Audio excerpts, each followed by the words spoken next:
And welcome to the first episode of the second series of Torchwood script series, Declassified. I know I'm not Nick, I'm slightly more handsome perhaps, but we'll get that. So, see you after the titles.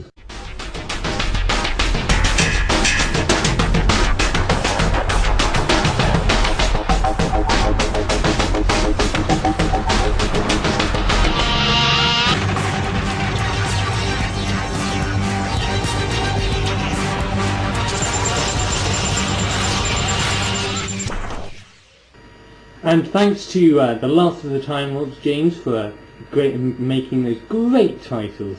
It's great to have someone like that who's on site, who's ready to do stuff like that. You get a Harry thumb up for that. Also, we should do some shout-outs. Cyberdark for writing Mindfield. It's a corker. If you haven't read it yet, go and read it now. Because what I'm going to say now is just going to be so pointless.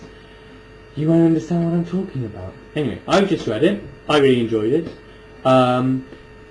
It continues on from the Series 2 finale, which really isn't a finale because it carries on. It's like a Doctor Who thing. It's like with the whole Donna appearing in the TARDIS and the Titanic crashing through. Didn't have one last night. That was a bit of a shame. We just had the Doctor staring into kind of going. But anyway, R.I.P. Donna. I'll start making crap jokes as well. So let's actually talk about the episode. So we're following on. Jen's pretty much the only one alive, which is a good thing. And we're going through all sorts of alternate realities where he's dead, he's not dead, he's blowing up. He's saying Mantorian. Oh, you know what? We'll see what happens when I next say. And he's flashing between things. And he's injecting himself with forget. I like that. I like that little re-inclusion of grid. Like, ooh, you're tying it in, CD. You're tying it in with Facebook stuff. Ooh, you're good. Yeah, we like that. We like that. We like that down here at Declassified Towers. As you can see, the lavish. That's a Terry Frost, by the way. That's going to probably feature in every video I do. So that's fine. Marvel at Terry Frost. That's good.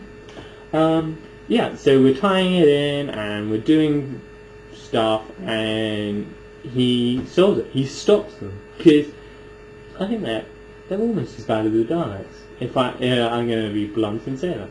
They've conquered the Earth and they're ruining it. And someone's got to stop them. It's not the Doctor this time because he's off with Martha or Donna or Rose or some other female companion. And Jack saves the day, as he always does, but I think by the end of proper Series 2, he's over 2,000 years old, so maybe he should start becoming a face of both. But we now see him, he's aging. I think Jack, at the end of this episode, is tired of the world. He's really tired of the world. He sees and hears everything, and he's just sick of it. He's just so sick of it. He just wants to give up. Of course he can't, because he's immortal. Bit of a downside. Okay. So, Mindfield. I like Cyberdark stuff. Mainly because he can...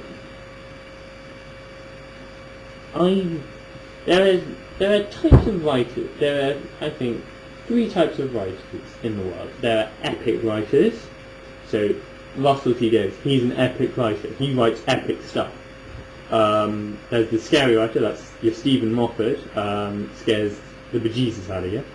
Then there's your really emotional human side, which is, I would say, Paul Cornell. And I think those are the 3 areas. I mean, they do overlap, of course. But you can pretty much clarify each writer into one of those characters. Categories, that's the word.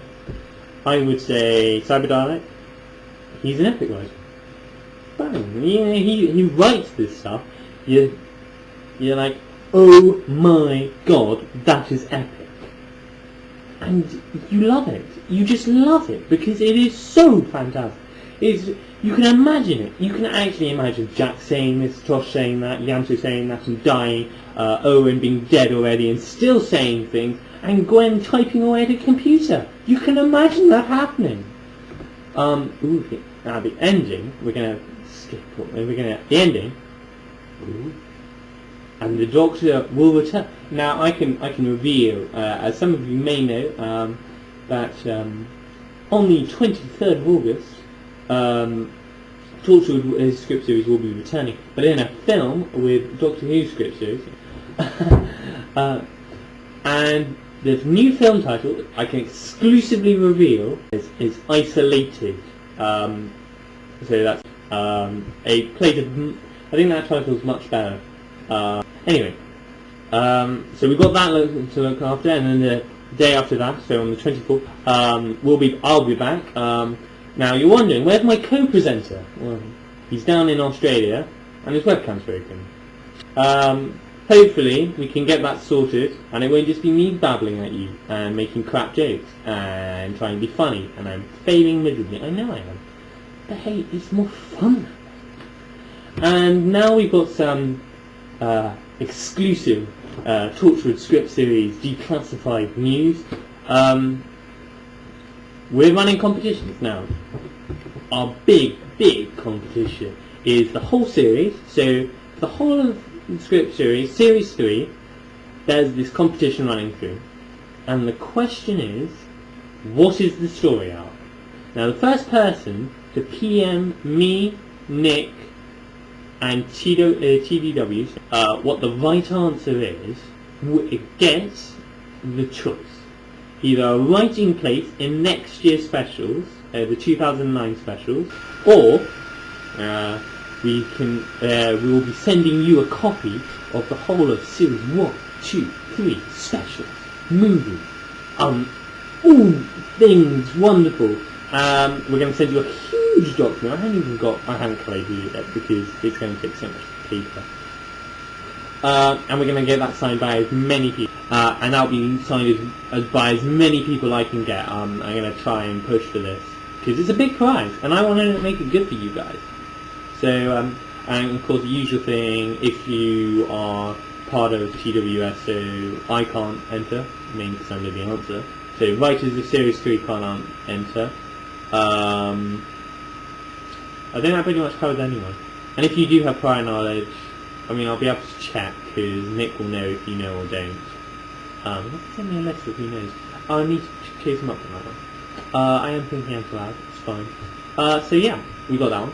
And our prize for, so we're also, plus this series prize, we're going to have a competition pretty much every episode for a specific prize.